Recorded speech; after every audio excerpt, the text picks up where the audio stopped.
دوبارہ فرمائیں گا کہ قرآن کریم میں نمبر لکھا ہے تورا کے بارے میں آپ نے یہ فرمایا قرآن کریم میں 11 جگہ آیا ہے. سورہ ہود اس کی آیت نمبر 17 میں لکھا ہوا ہے کہ توریت جو ہے وہ امام رحمت ہے. امام و رحمہ، جی ہاں قرآن کریم میں ہے بالکل. اور امام کا کام ہے لیڈ کرنا. جی اور پھر قرآن شریف کے 11 مقامات میں آیا ہے، جی قرآن شریف کے 11 مقامات میں آیا ہے کہ توریت، زبور، صحائف انبیاء، اناجیل، اس میں نور ہے، اس میں ہدایت ہے. جس چیز میں نور اور ہدایت جس کو قرآن شریف کہہ رہا ہے، آپ اس کو کیسے کہہ سکتے ہیں کہ وہ تبدیل ہو گئی؟ اور خدا کی ذات سے آپ یہ توقع کریں کہ اس کا کلام تبدیل ہو جائے؟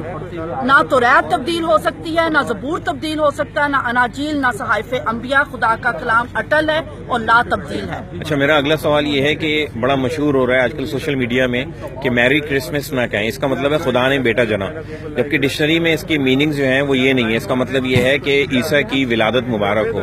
تو آپ میری کرسمس کے کیا میننگز لیتی ہیں؟ میری کا مطلب ہوتا خوشی. خوشی، ٹھیک ہے. کرسمس ہے جیزس کی پیدائش کی خوشی. ٹھیک ہے. اس کا کہاں سے آ جاتا ہے بیٹا جننا؟ ہم خدا کی ذات سے کیسے یہ توقع کر سکتے ہیں کہ خدا جو ہے وہ شادی کرے گا؟ صحیح بات ہے. خدا کی ذات سے یہ منسوب ہی کرنا خدا کی توہین ہے. خدا روح ہے اور روح کی کوئی شادی نہیں ہوتی. اور بائبل مقدس میں نہ توریت میں، نہ زبور میں، نہ صحائف انبیاء میں، نہ اناجیل میں دوبارہ ریٹریٹ کروں گی کہ کہیں بھی خدا کی شادی کا کوئی کانسیپٹ نہ تاریخ میں ہے، نہ چرچ میں ہے، نہ بائبل کے اندر ہے. اور میری کرسمس کا مطلب یہی ہے کہ جیزس کرائسٹ کی پیدائش کی خوشی. اور سورہ مریم اس کی آیت نمبر 32 میں لکھا ہے مبارک ہے وہ دن جس دن حضرت عیسیٰ پیدا ہوئے، مرے اور جی اٹھے. جس کو قرآن پاک جس دن کو مبارک کہہ رہا ہے سورہ مریم کے اندر ہے. جی سورہ مریم آیت نمبر 32 میں آپ کو بتا رہی ہوں. میں نے قرآن شریف پڑھا ہوا ہے. ماشاءاللہ جی ماشاءاللہ. اللہ تعالیٰ ہمیں بھی آپ کی کتاب پڑھنے کی توفیق عطا فرمائے. میں ایک عالمہ ہوں جی. اور میں جو بات کہتی ہوں بڑی صداقت کے ساتھ اور ریفرنس کے ساتھ بات کر رہی ہوں جی. بہت کہ جب قرآن شریف میں اس دن کو مبارک کہا ہے تو آئیں ہمارے ساتھ مل کر جیزس کرائسٹ کی برتھ کی خوشی کو منائیں. اچھا، آپ نے ایک بات کہی تھی آل ابراہیم کے حوالے سے درود شریف ہم نماز میں پڑھتے ہیں. نماز کے جو ہماری نماز مکمل نہیں ہوتی جب تک ہم درود شریف نہ پڑھیں. آپ نے درود شریف سے متعلق ایک بات کہی تھی کہ ہم حضرت ابراہیم اور اس کی آل پر درود پڑھتے ہیں، تو وہ بات ذرا دوبارہ فرمائیں. ہاں جی. میں یہ دیکھیں چھوٹے چھوٹے کانسیپٹس ہیں جن کو کلیئر کرنا بہت ضروری ہے تاکہ مسلمان اور مسیحی جو ہیں وہ قریب آ سکیں، وہ ایک دوسرے کو جان سکیں.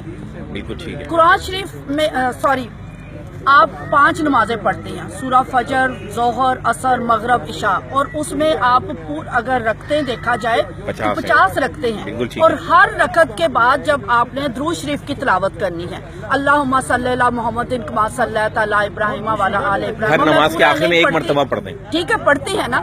اس کا مطلب 50 بار آپ درود شریف پڑھ رہے ہیں. اس کا پہلا حصہ ہے کہ حضور کے پر اور حضور کی نسل پر سلام. نہیں، پہلا حصہ ہے ابراہیم پر. اس کا پہلا حصہ ہے کہ حضرت ابراہیم پر اور ان کی نسل پر برکت ہو. اور دوسرا حصہ ہے کہ حضور پر اور ان کی نسل پر برکت ہو. اور حضرت ابراہیم کی نسل کون ہے؟ ہم ہیں اور یہودی ہیں. یہودی اور نصرانی. آپ نماز میں برکت دے رہے ہیں، دن میں 50 بار آپ ہمیں بھی برکت دے رہے ہیں، آپ یہودیوں کو بھی برکت دے رہے ہیں. صحیح.